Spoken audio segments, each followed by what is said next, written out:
sa Wakwego, ine na ara Songyats, Tagayin de Neka, Ungway, Hawin in the Giro, Ugaho, they would get the road, then Ginyoke Hago, Hajog in the Ioni. What I said was, welcome everyone, all of you to this place. My Indian name is Anonymous, which means he visits the village. I'm Wolf Clan from Tyendinaga and Mohawk. I'm kind of a last minute fill-in for Al Dockstader, who couldn't be here for health reasons. I want to welcome you all as well for this roundtable. I guess we couldn't get a roundtable in here. I don't see any roundtables, but anyway, we're going to have a good discussion today. So I hope that the Creator looks after all of us and our families and those that we left behind, our loved ones and our friends. So we send our good thoughts out to them as well, for them encouraging us to be here. So we give thanks to all of our families. And also normally I give thanks to Mother Earth and all of the vegetation and the waters in all of its form, all of the vegetation and the waters and the medicines, the root life.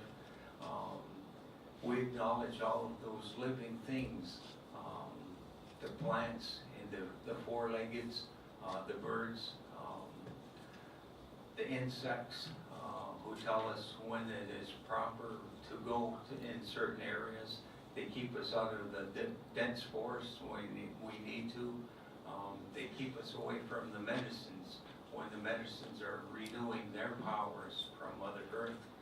So there are different purposes for everything in this life. But as human beings, they say that out of all of the things in creation, human beings, we are the weakest link in the chain of life. And we can act on our decisions, and whether they're good or bad, we can, I don't know where I was going with that, but anyway, human beings, we are made in such a way that we can do very good things or very not so good things. So we give thanks to the Creator that for us living here on this earth, looking after everything and each other as well, to provide comforting and caring words and actions for all people around us. But we must look after ourselves in a good way first. So we give thanks to the Creator that we have been given that mind. One that they say is the good mind, that's the Creator's mind. And I don't know if you've ever heard of this, the old saying, when we do something maybe that's not so good, we say the devil made me do it. Each one of us as human beings have that capability in our minds. We can do either good things or not so good things. So when we attend ceremonies as Indigenous people, we're building up the good side of our minds, and so that we do only the good things. We try to make that scale way heavier on the good side, and the negative will always be there in our life, but that's something that we must confront and be able to deal with positively. So I hope that's what we can do today. We keep in our minds and in our hearts all of the good things in the natural world that have got us to this point. All of our ancestors, lived in a good way, they walked in a good way. So hopefully today is going to be another good day for all of us. So I want to thank the Queens, staff and students and the faculty as well for inviting me here. So anyway, everybody have a good day. You know, be good.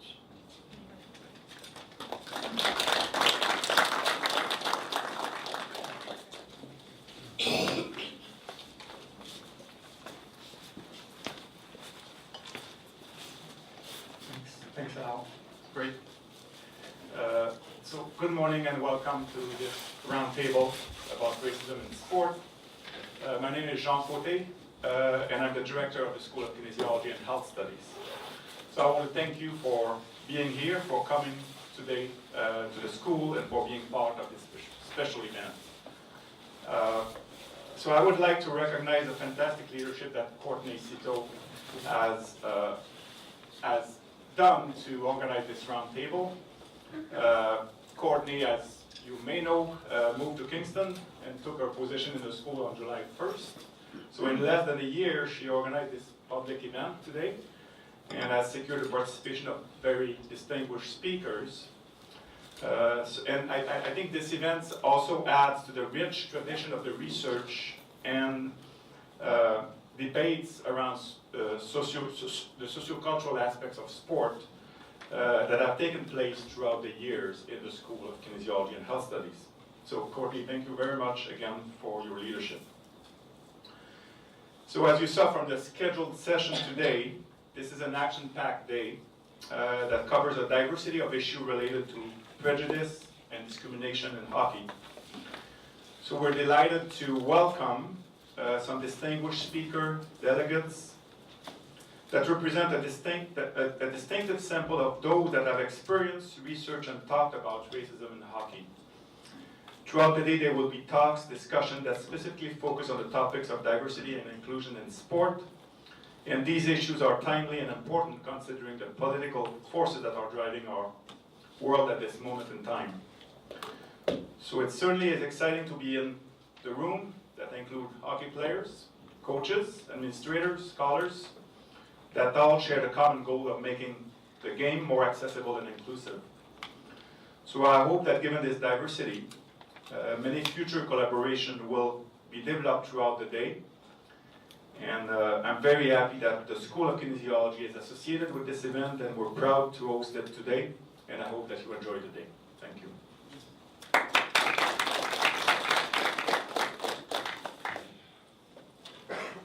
Less than a year to organize. It's more like where's Bob?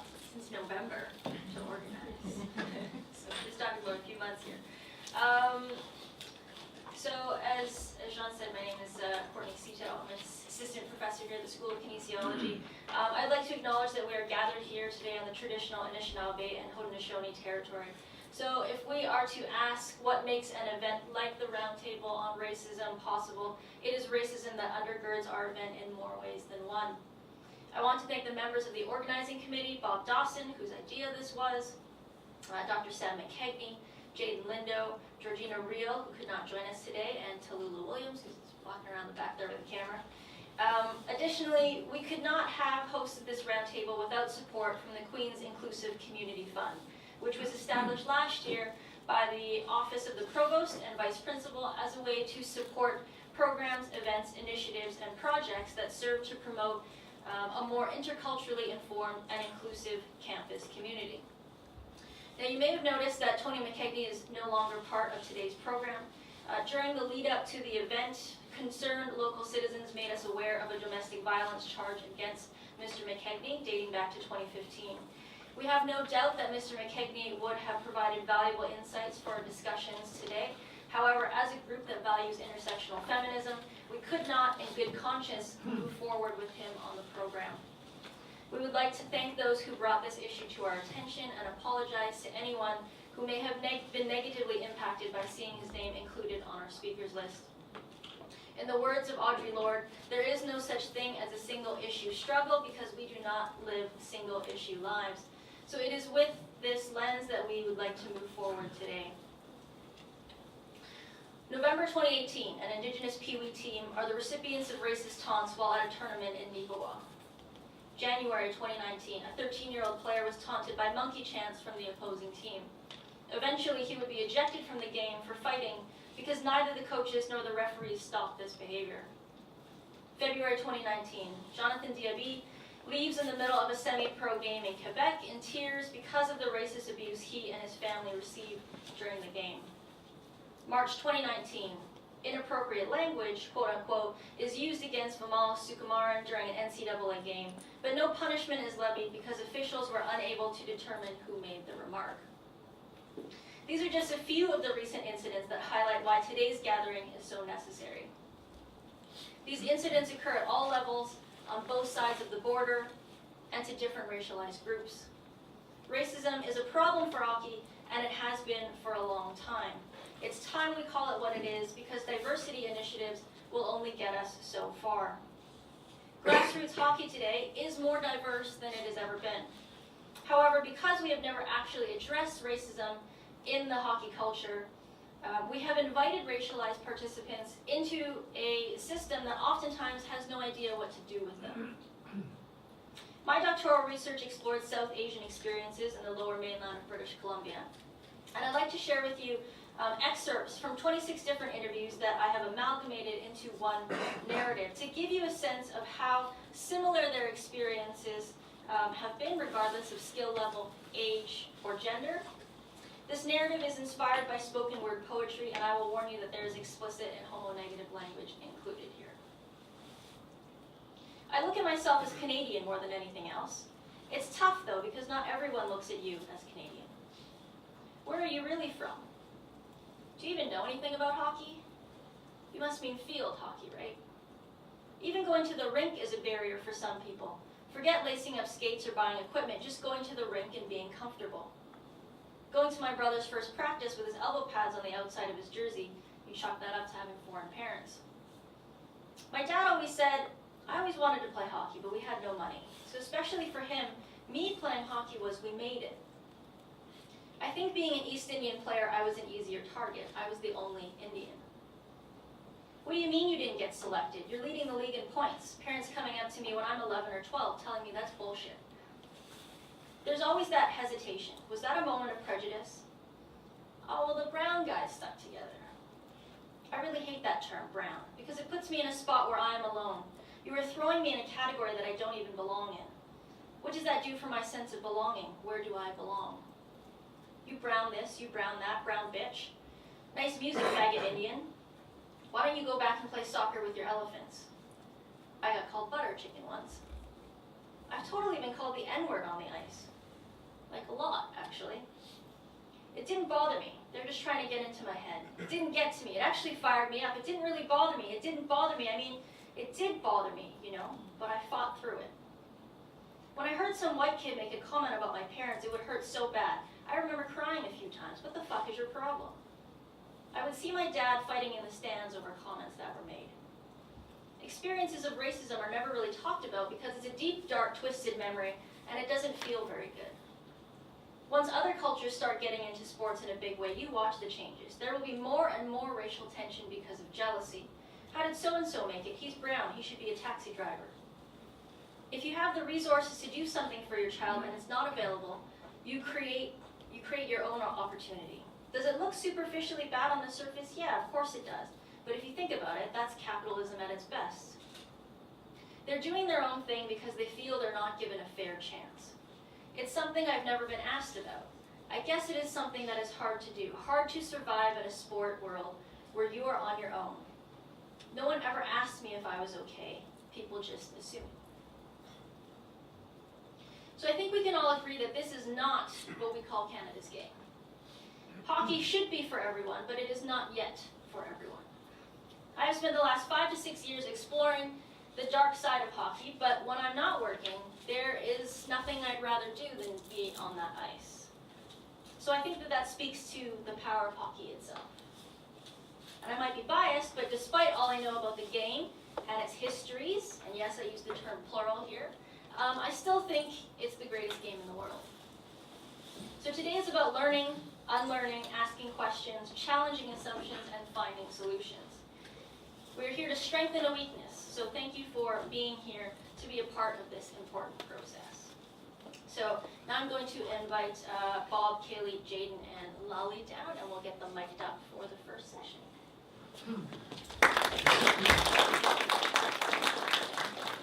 Exactly how I like to run it. So joining us today, we're starting off with our players panel. Bob Dawson joins us today from Ottawa, originally from Dartmouth, Nova Scotia. Bob wears many hats as a sports writer, diversity management consultant, and black hockey historian. He was the first black player to suit up in the Atlantic Intercollegiate Hockey League for St. Mary's University Huskies. Next to Bob, we have Lali Toor, made the trip from Edmonton to join us, which is where he played AAA and Junior A hockey. Lali is the founder of Apna Hockey, a program dedicated to advancing South Asian players to the elite levels of the game. He also does some work with the Indian national hockey team and has managed to pursue his MBA at the University of Alberta while doing all of this. He also runs a pretty strong Insta story game. Jaden Lindo joins us today after coming off a recent OUA championship season with the Queen's men's hockey team. Oh, congratulations.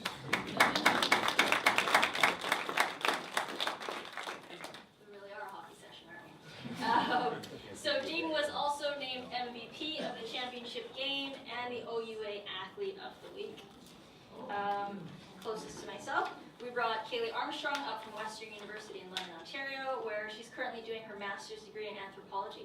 Her previous degree was from a little-known school called Harvard, where she was coincidentally captain of the women's hockey team. No big deal, right?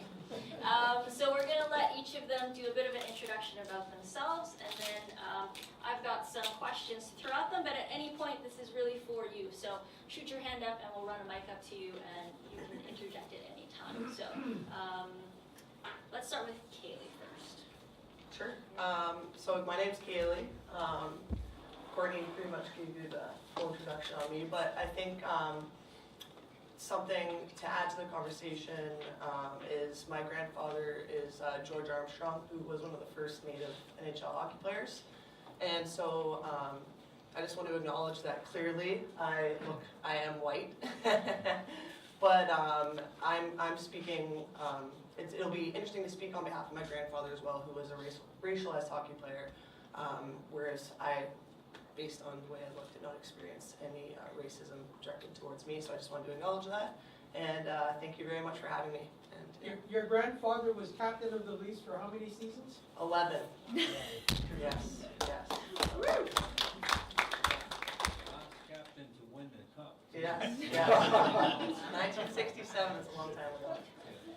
So yeah, I would definitely like to offer some perspective based on my grandfather's experience, so feel free to ask any questions in regards to that. I'm Jaden Lindo. Courtney did a great introduction of me. I'll tell you about my backstory. I'm from Brampton, Ontario.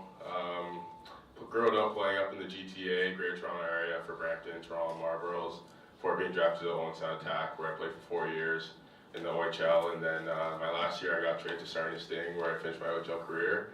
And then after that, I was recruited by my head coach, Brett Gibson, up there. I went on a bunch of tours, and you really made Queens feel like a great place for me to come and pursue my hockey and academic career. So, I'm happy to be here, and it's definitely been the right choice coming off a OUA championship, the first one in 38 years. It's definitely been one of the most memorable hockey years of my life. So, I'm really happy to be here.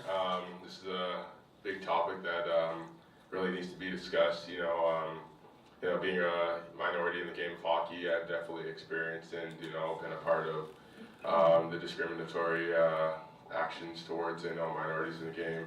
Actually last night, I had a father reach out to me about his son.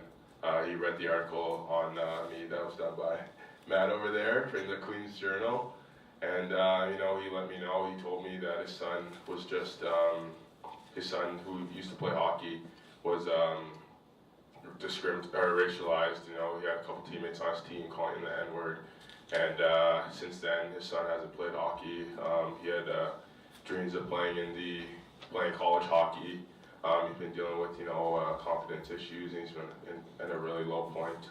So, yeah, this is definitely a real topic and something to definitely discuss, and, happy to be a part of it. Hey everyone, Courtney, thank you for the kind intro. My name is Lali Toor. I grew up in Edmonton, and I actually had the privilege of playing ice hockey, especially because my dad was an immigrant. He came to Edmonton in the late 70s. He grew up, I think it was 17, 18, so he watched like Gretzky play, Yari Curry, saw them win Stanley Cups, loved the game. So naturally, when I was born, he put me on the ice when I was 3 or 4. Throughout my career, I was always the only South Asian player ever playing. And thankfully, I did play at a very high level in Edmonton. Played with guys like Brendan Gallagher, Colin Parayko, amongst others. Just experiences growing up. And it all started because it's funny how the world works, right? Because you get into hockey, you fall in love with hockey. I initially wanted to be a goalie, but I ended up being a forward. But you fall in love with it. And no one told that 6, 8-year-old what was going to happen in the next 10, 12, 13 years. And by the end of it, it is what it is, right? And I didn't like hockey by the end of it. There's experiences when I was 8 years old where, I got kicked off teams, wasn't allowed to try out for certain teams, was last cut for, AAA or benched the whole year. And I felt very isolated. It was just me and my dad, right? My dad doesn't speak the best English. I remember no parents would ever talk to him. Some teammates wouldn't talk to me, right? Organizations didn't like me. And it just accumulated throughout my career, and by the end of it, I quit. I was done with it. And it drove me to the point where I just never looked back. And it took me a while to actually start the program that I did. Apna hockey, Apna in Punjabi or the Hindi, in the South Asian culture, it just means hour. And I really wanted to start this because I need to give back. I just don't want anyone to go through what I did as a kid. I hope to instill a network, an infrastructure for our community in hockey. And along the way, in the last couple of years since we started, we've seen so many players from our community, from the Lower Mainland, from Toronto, from Calgary. Even my co-founder from Calgary, who's not here, Dan Brar, is one of the first pro South Asian hockey players in North America. So we're trying to connect the community, right? Again, giving back, giving kids that the sense of mentorship that I never really had. I didn't have anyone to turn to, right? It was just, I still remember waking up, Bantam AAA mornings, usually I'd wake up for school. I'd wake up not wanting to go to the games. That's how bad it got. And no Bantam AAA player, especially when you're working hard to get drafted to the WHL that year, should ever feel like that. So again, I think this conversation that we're having today, it's definitely needed. Thank you. As Courtney had mentioned, my name is Bob Dawson. I happen to be from Dartmouth, Nova Scotia. Nova Scotia, perhaps as many of you may or may not know, is the birthplace of hockey. It's claimed to be the birthplace of hockey. There are many other places, even Kingston, I think, at some point had claimed that particular history. But again, as Courtney had mentioned, and I want to thank her as well as Sam for what has come to happen this day. Because when I initially threw the idea out to her, I think it was back in October, November, and she had consulted internally with, I believe, someone in kinesiology, and they thought it would be a good idea. And finally, it has come to fruition. And I'm happy to be here, and also glad to see so many people here today. Courtney did mention I had, in terms of my hockey, I was a multi-sport athlete in terms of baseball and basketball, but hockey seemed to catch my attention. And I was a late bloomer. I didn't start hockey till I was about 13, and gravitated towards the game. And ironically, in my experience through minor hockey, even high school hockey, I had not experienced racism until I went to university in '67 and played and made the team and played with St. Mary's University. The first couple of years were a challenge in terms of being accepted within the league and also being respected. In terms of my team, they had my back, and I was received very well and openly at the university. But when as I said, those first couple of years were challenging because I was the only one in the league at that time, and it wasn't until 1969 that the second black came to St. Mary's, Darryl Maxwell, whose brother Stan Chook Maxwell was a great hockey player who never had the opportunity to play in the NHL. Then in 1970, a third black came to the university and played on the team. So it was the first time in, I guess, Canadian hockey, university hockey history that there were 3 blacks at the same university playing on the same team. And an interesting story is that in 1970, we were playing a game in Sackville, New Brunswick against Mount A. And I'm a defenseman, and the other 2 are forwards. And our coach, Bob Boucher, who happens to be from Ottawa, he looks down the bench and says, okay, Bob, Darryl, and Percy, I want you to go out and play. We sort of looked at one another because, as I said, we're the only 3 blacks there, and I'm a defenseman. I had played some forward in high school.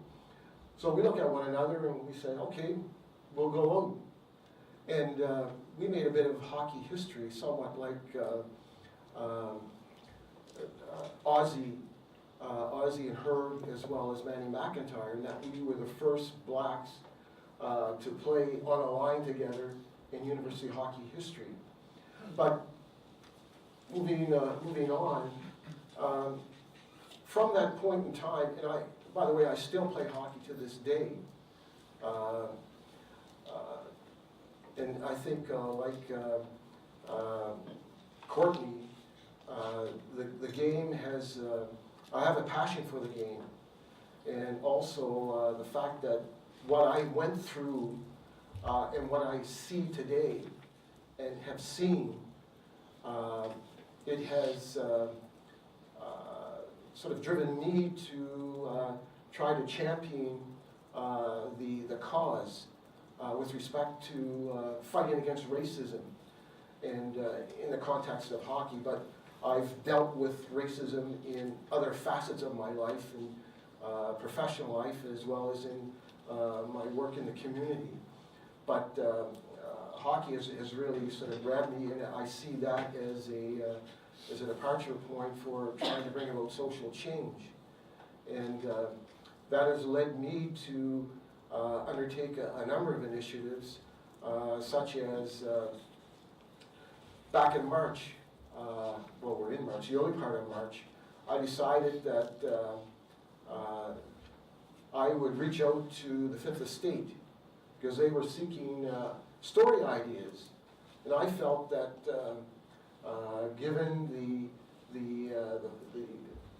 this Canada being sort of a hockey culture, that, and given the significance of the issue, that this is something that they should address.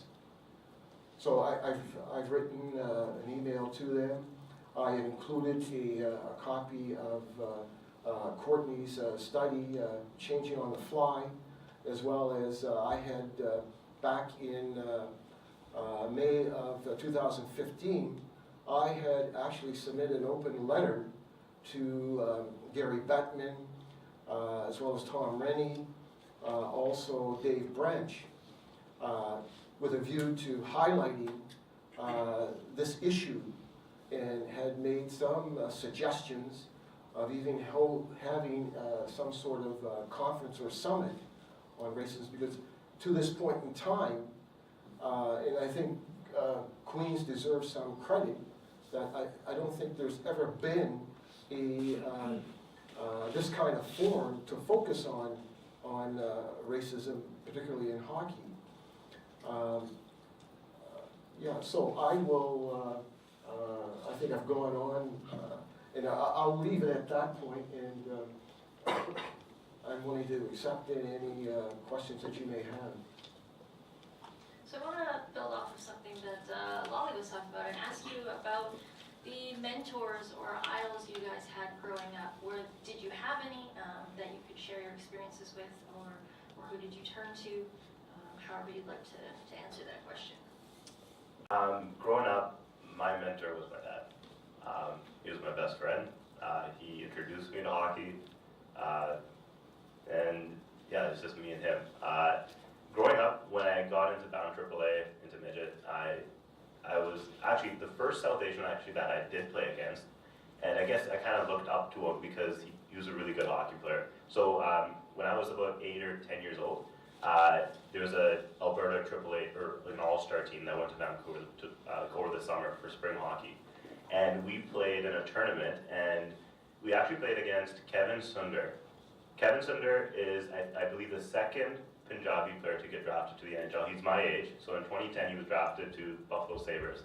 So when we went to the tournament, me and my dad, when we played against Kevin's team, I think he scored like at least 3-4 goals against us, and he led the whole tournament in points. And I'm wondering, like, who is this brown guy that just came out of nowhere? Because like I'm not exposed to brown hockey players in Edmonton, right? Because I was the only one. And so me and my dad kept talking about this kid, and like eventually, like I followed him throughout his career. He went to Chilliwack, Victoria in the WHL, got drafted, and just recently I connected with him. Again, it comes full circle, right? Because like you do initiative, right? And you're trying to connect everybody. And there's like another player, Sahir Gill, who I kind of looked up to. He went to Boston University. I think he was the Pittsburgh Penguins farm team for a bit as well. But growing up, there were no mentors that I had. I wish I had. So like my co-founder, when I met him, Dampy Brar, he's 43, and when I was having conversations with Damps, I told him, I was like, just growing up, I wish I had a guy like you to talk to, right? Especially like in my Bound AAA year. There's decisions that I did not make that were good, or my dad. But that's the guidance that you need, right? Someone that's been there, done that, especially from the community, because like they speak the same language. I think that's the biggest thing, having that mentorship. But growing up, I never really had a mentor other than just my dad. Does anybody else want to jump on mentors or role models you had, or lack thereof? Growing up for me, definitely my dad was the person I'd go to talk to. In terms of hockey, my dad never played hockey. He never doesn't even know how to skate, so it was tough for me to go to my dad and talk to him about hockey. But I always looked up to basically any minority playing the game of hockey. Whether it was looking up to the OHL and seeing, guys like PK Subban and Devontae Smith-Pelly when I was 10, 11 years old, or, when I was really young, looking at my favorite player was Jerome McGinley. I was a Calgary Flames fan, and I'd stay up till about 12 o'clock because of the time change watching him play every night. And then as I got older, I actually had the chance to meet him, and that was really one of the best moments of my life. And then growing up, guys like Wayne Simmons and Joel Ward, guys in the GTA from where I'm from, I had a chance to meet with them, talk to them, definitely share experiences that we both had. But when I was younger, it was tough because it's tough to speak about. It's a touchy subject, and you can really only understand if you've really been in those kind of situations, you've really experienced it. And when I was younger, I didn't have that many people who have in the game of hockey. So, you know, my prime mode of contact was to my dad, to my family.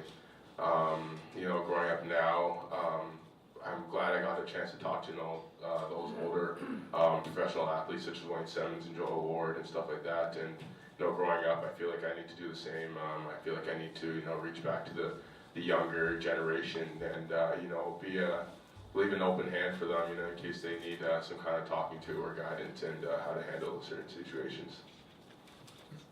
Kaylee, do you want to jump in? Is that all? No, like I said, I didn't really experience any racism myself, but obviously, I'll just add to the theme. But I grew up obviously looking up to my grandpa and my dad. But yeah, like, they're good role models. For me, unfortunately, there was no one in my family that had played hockey in growing up.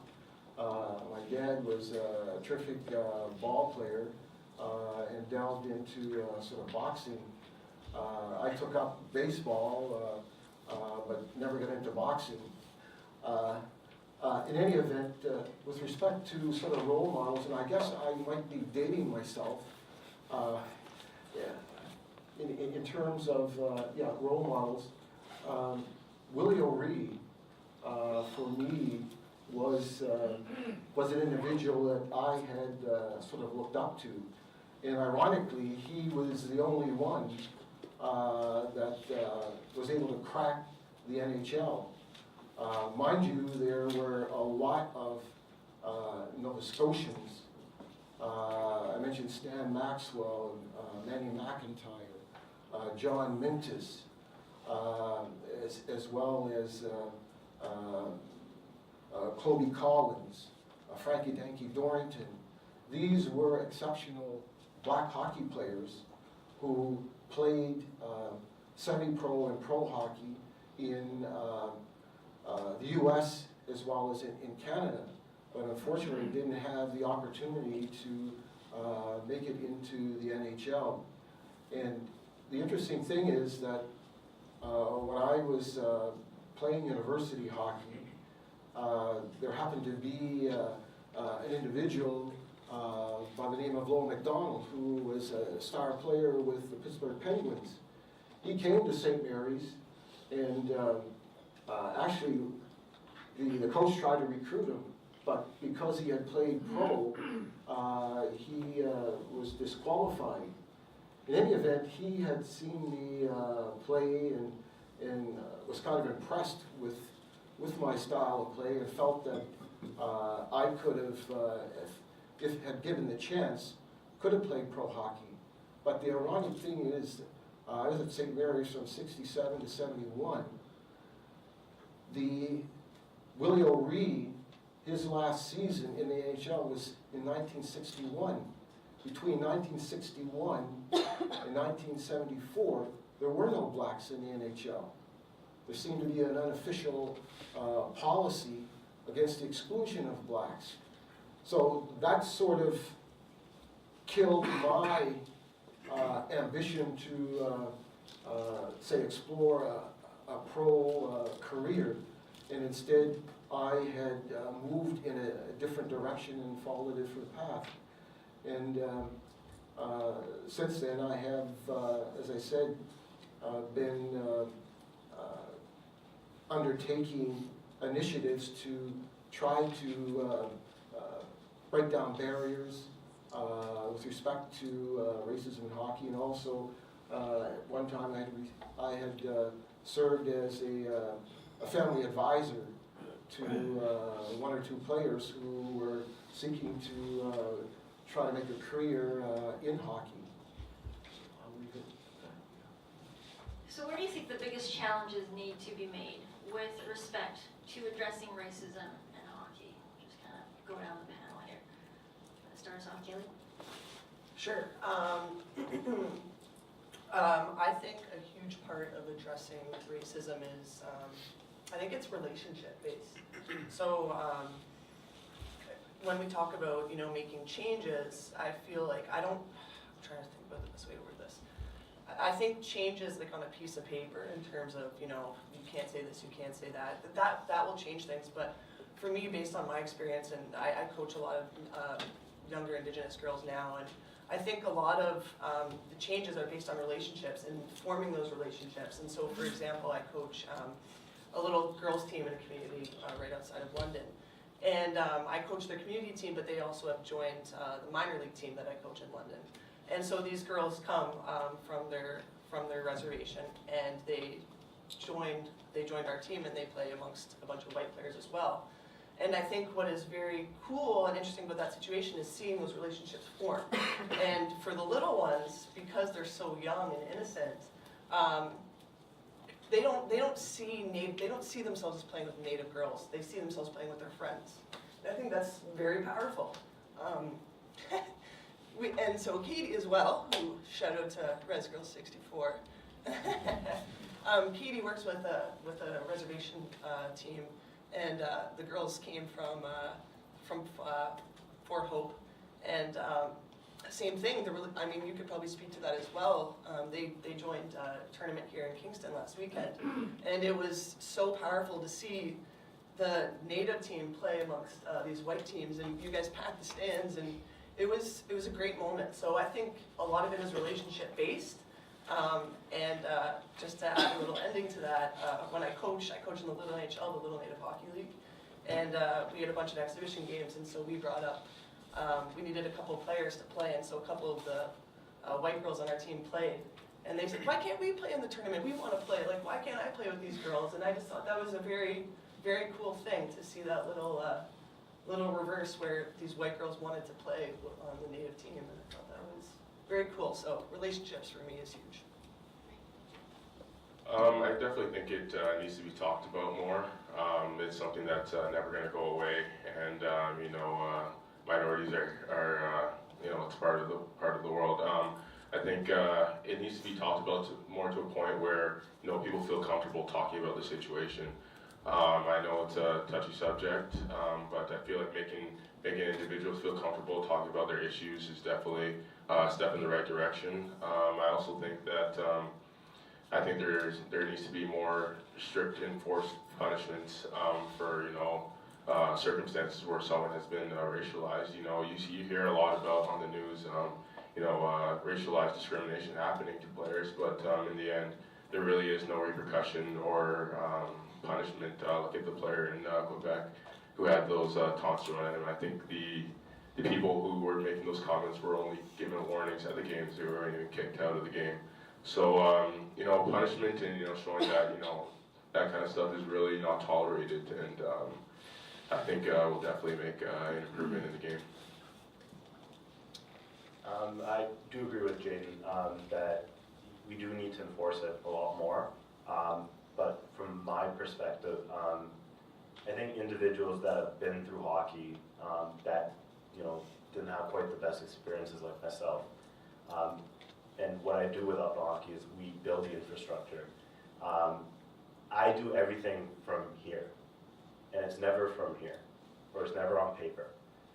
What drives me is that the kid that started playing hockey in Edmonton, that never really had an opportunity to play college or the WHL or pro. It's that kid that drives me. And if I give up on him, I give up on myself, right? And I give up on everyone else. Again, how do we combat racism? I think we have to take a proactive approach. It's great to talk about it. That raises so much awareness, and this is a really good step towards that. But racialized minorities, for example, like the South Asian community, which I'm from, how do we get past racism, right? I've been through it. I've been called Packy. I've been called a lot of stuff. But how do we get to a point where we are the norm, right? Where Black hockey players are the norm, Aboriginal hockey players are the norm, South Asian hockey players are the norm, Asian hockey players are the norm. How do we do that? So my theory is that if we build good networks within our communities, like Up Hockey, right? We connect prominent hockey players. We make sure those prominent hockey players within our community, and just on a side note, we have enough players to start the Indian National Men's Olympic team, which is nuts. So that's another project we're trying to do. Again, it draws attention, right, to our community, right? If India ever competes at the Olympic level, people are gonna be like, wow, like we're turning it to the norm, right? That's how we combat racism, in my opinion, right? You build these infrastructures within the communities. You have a network that can mentor, right? And it's just like Judge Arcaro, the Edmonton Oilers. He does so much just by being on the ice, it's not even funny.